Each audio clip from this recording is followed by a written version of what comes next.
नमस्कार दर्शक बंधु साई अनंत आश्रम चैनल को स्वागत। ज्योतिर्विज्ञान घटना गुड़िकरे आग्रही लोकों पई 2027 वर्ष बहुत स्वतंत्र हेबाकु जाउछि। 2027 रे एक ऐतिहासिक सूर्य पराग हेबाकु जाउछि। एहा सप्ताहतिर सबुठारु लंबा सूर्य पराग मध्य हेबो, जेतेबेले मध्याह्ନରେ प्राय 6 मिनिट पई आकाश अंधकार रे बुडी रहिबो। विशेषज्ञ माने कहिसेंति जे इतिहास रे एपरि ग्रहण पूर्वरु केबे होई नै एवं आगामी 100 वर्ष मध्यरे मध्य एपरि घटिबो नाही।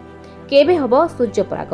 सप्ताहतिर सबुठारु दीर्घ सूर्य पराग श्रावण अमावास्या तिथि 2 अगस्त 2027 रे घटिबो।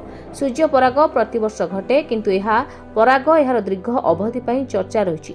वैज्ञानिक मतरे एही पूर्ण सूर्य पराग प्राय 6 मिनिट 23 सेकेंड पर्यंत रहिबो। एहा 21 सप्ताहतिर सबुठारु दीर्घ सूर्य पराग मध्यरु गोटी हेबो। साधारणतः एक पूर्ण सूर्य पराग केवल 2 रु 3 मिनिट पर्यंत रही है, किंतु 2027 मसीह यह पराग 6 मिनिट रु अधिक समय पृथ्वी अंधार रे बुड़ी रहिबो एवं सूर्य संपूर्ण भाव में अदृश्य होइजिबो। यह प्रकृति एक चमत्कार दृश्य हेबो। तेबे आसंतु जानिबा ए पराग को नै कोन रहिछि ज्योतिषक मत। सूर्य पराग समय भारतीय मानक समय अनुसार 2 अगस्त 2027 रे सूर्य पराग हेबो।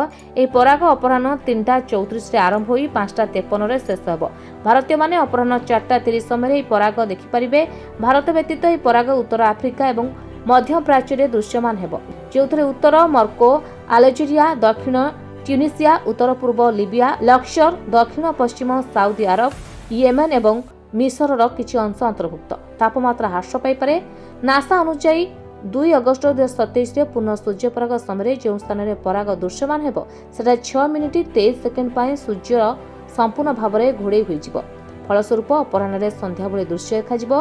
एही समय मध्य तापमात्रा 5 रु 10 डिग्री ह्रास पाइबार आशा करा जाउछि एवं पवन दिग मध्य परिवर्तन होई पारे।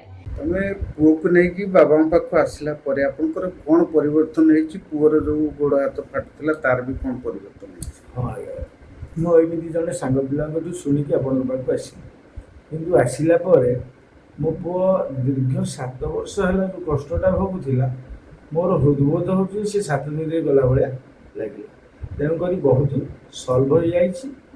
एथिबाई बाबा को कोटि कोटि प्रणाम आउ महावीरी पंचमुखी महावीरी हनुमान को मो स्वामी जहाँ कहले मु भी से कहबो चाहूँ। तथापि मोर अलग अनुभूति बाबा कहले मेडिटेशन करने आम साइड मेडिटेशन कलापर काली कर मेडिटेशन मो निजे महावीर आसिकी छुई पेटू देवी मुझे कष्ट पाई मो पुओ एमती कि बर्तमान अनुभव करुँच मो पुओ भविष्य संपूर्ण भल।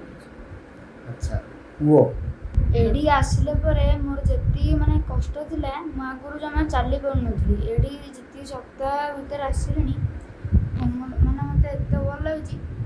मो तो चाली होची, बुझी होची, खेली होची, सब भल लागुची। आगु मु किछि करै पारुनी।